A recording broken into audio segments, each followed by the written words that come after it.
What's up, Graham? It's Guys here, and it's official, the stock market makes absolutely no sense. Despite weak earnings, a recession that's all but confirmed, and JP Morgan's recent warning that the market could fall another 20%, prices have begun to do the unthinkable by going back up. And that means we're either setting the stage for a rally that's about to make people a lot of money, or this is just another euphoric push before everything goes to shit. On top of that, we also have investors like Michael Burry making the argument that inflation is about to get a lot worse, stocks are about to erase all of their gains throughout the last few years, and we're not even close to the bottom. So without further ado, let's talk about exactly what's happening, why the stock market might begin to sell off again, and then finally, Michael Burry's latest warning on the stock market, because so far, he says that he's been correct the last 7 times. Although before we start, you might have noticed that the layout on mobile has been completely redesigned, and I'm not gonna lie, it looks pretty bad and very similar to TikTok. So if you agree with me, do me a favor and hit the like button and subscribe if you haven't done that already,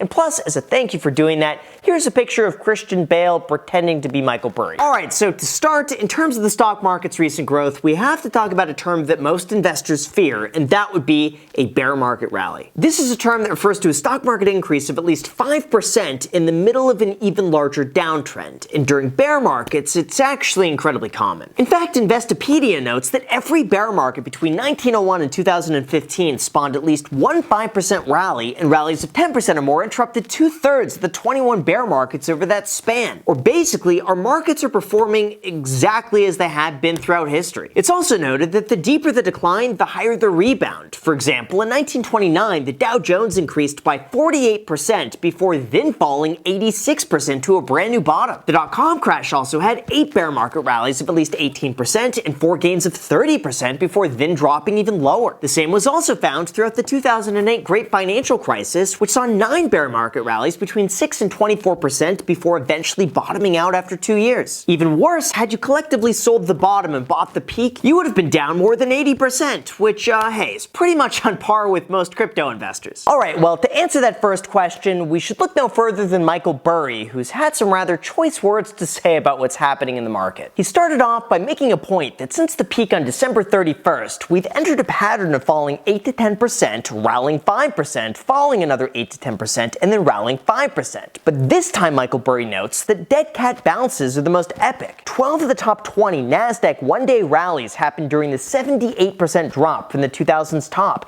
9 of the top 20 S&P 500 one-day rallies happened during the 86% drop from the 1929 top. He also goes on to say that the Dow had 10 bear market rallies of more than 10% before bottoming down 89% in 1929, suggesting that it's probably going to take some time before we hit the true bottom. Morgan Stanley also tends to agree with this, saying, historically speaking, no bear market has ever bottomed without a VIX reading of 45 or more, and sure enough, throughout recent history, that's been true. As you can see, the VIX hit a peak of over 70 in November of 2008 before bottoming out just 3 months later. The VIX also hit 57 and 65 at the exact same time we reached our March 2020 low, so this is absolutely something to consider, even though metrics like this are always true until the one time they're not, and that's going to catch you off guard. However, in terms of determining a stock market bottom, it's also worth mentioning that Michael Burry has some other points that are at least worth considering. First, he mentions that as of right now, more than 13% of stocks have closed above their 200-day moving average, and generally, the absolute bottom occurs when that number is closer to 5%. As you can see, this was the case throughout 2009, 2011, and 2020, with the only exception being the dot-com crash, which was primarily centered around high-growth tech stocks. Now, speaking of tech stocks, second, he mentions that there are currently 218 companies worth more than $1 billion that lose $100 million a year, and 29 companies worth more than a $10 billion market cap, which still can't turn a profit. As he says, all the silliness must go, with a Michael Burry stock tracker pointing out that these companies include Snowflake, Uber, Shopify, Rivian, and Lucid, among more than 24 others. And if the trend continues, we would be following a pattern similar to 2008, where the market doesn't bottom for another 2 years. Then third, he points out that inflation appears in spikes. It resolves, fools people, and then it comes back, with the chart showing that since the 1940s, inflation has never just occurred once and then completely disappeared. All because of fourth, the velocity of money. This tracks how often every dollar is actually spent and then how often it recirculates throughout our economy. For example, if I spend $10 at a restaurant, who then pays their server $10, who then spends $10 at the grocery store, who then spends $10 to their wholesaler to pay for more food, who then spends $10 to the farmer who makes makes the food, and then pockets the money to make a YOLO investment in GameStop, that works out to be a money velocity of 5 because the money exchanged hands 5 times. Because of that, Michael Burry notes that despite the Federal Reserve taking money out of the economy by raising interest rates, the average dollar is now being spent more frequently with a high money velocity, and because of that, inflation will continue to be high. He also explains that this will add more pressure to the housing market, where almost 1 in 10 homes are slashing prices at the fastest pace since 2015. However, before we talk about how he's using this information to profit, as well as the latest housing trends in terms of upcoming price reductions, we have to discuss the actual statistics, because history could tell us exactly what is most likely to happen. Alright, now in terms of what history says is going to happen, once you begin looking objectively, you'll begin to see that it's actually pretty mixed. For instance, Morgan Stanley believes that stocks could see a 16% increase from today's levels, which would be in line with bear market rallies this year and prior, and that eventually the S&P 500 would bottom between 3,000 and 3,200, putting us back to pre-pandemic levels. In fact, even the Wall Street Journal published an article that we're probably about to see another bear market rally, noting that since 1990, the biggest rebounds often come right after the worst falls, and out of those, only 2 were sustained, while the others lasted a maximum of 3 months before making new lows. Although here's the thing when it comes to statistics like this, even though it's easy to point to the average and say, the average stock market declines for 1.4 years with an average loss of 41%, throughout history, there's always going to be times that prove to be an outlier, and the market is almost never going to follow exactly the average. For example, in 2020, the markets fell 34% in a single month in the shortest bear market ever in history, before then recovering to where we are today. Prior to that, the markets fell 56% throughout the Great Recession, and had you invested at the peak, it would have taken you over 4 years just to break even. The same applies to the dot-com crash, where technology stocks lost 78% of their value, and many took over 10 years to recover if they were the lucky ones. Of course, we also have the 1960s and 1970s decline of 36 and 48%, and plenty others throughout history, all for their own reasons. But in this case, it's estimated that standard recessions cause an average 26% drop from peak to trough earnings, suggesting that we still could have a bit more room to fall. However, there is some good news in the fact that now could actually be a pretty good opportunity to buy, because this is where a lot of the money is made. In terms of the average bull market, if we don't include drops of less than 20%, the average bull market has lasted a whopping 9.1 years with a cumulative return of 476%. And if we include the drops of less than 20%, which are really more like minor hiccups along the way, the average bull market still lasts an average of 4 years with a cumulative return of 129%. But that still doesn't necessarily mean that the next bull market is going to last 48 months, because if we start going back in history, since 1940, the shortest bull market we have ever had was just after the dot-com bubble, where markets rose 21% over 3.5 months before then declining 34% over the following 9 months. We then also had another brief period where stocks rose 24% during the Great Recession over 1.5 months before then falling another 27% 2 months later. But besides those two occurrences, we have to go all the way back to the 1920s to find something that's even comparable. Like throughout the Great Depression, there are plenty of examples of bull markets lasting just days, like a 23-day-long bull market with a 25% gain. After that, there was a 42% drop, followed by another 1 month of a bull market going back up 30%. So just given the context, even though bull markets do last a lot longer than bear markets, history has shown us that volatility like this is very normal. And seeing drops or gains of 20% on a regular basis happens quite frequently. It's also shown that even though stocks lose on average 36% in a bear market, they gain 114% during a bull market. Now, in terms of what Michael Burry is doing, he believes that free cash flow is totally on sale and ignored, while former momentum stocks are coming down but not far enough. Value is about to take off for years despite more crash on the way, suggesting that the boring, staple, profitable businesses will be the ones to outperform in the short term. Now, others like Oppenheimer believe that we're already at that point, and what is likely an extreme oversold condition in the stock market could become a catalyst for a modest rally before the year's end. This could be from better than expected earnings as people begin to spend more money, or any reduction in inflation along with the end of midterms. The housing market is also seeing a lot of attention, with many analysts believing that the hardest hit markets could see a decline of 20% throughout the next year, especially as home builder confidence tanks. That's why I believe that it's best to be cautious in a market like this and plan for the worst, but don't tailor your investment strategy around a plan that may or may not even happen. Just from what I've seen, too many people have lost more money planning for the inevitable crash than those who keep buying on a regular basis, consistently and dollar cost average, regardless of what happens. I think the main focus for everyone should simply be to stay employed and do your best to maximize your income as much as possible over the next 1 to 2 years. That way, even if the market does drop, you're going to have the resources available to you to take advantage of those lower prices. Everything else is simply a shot in the dark, and regardless of what happens, you're never going to look back and think, oh geez,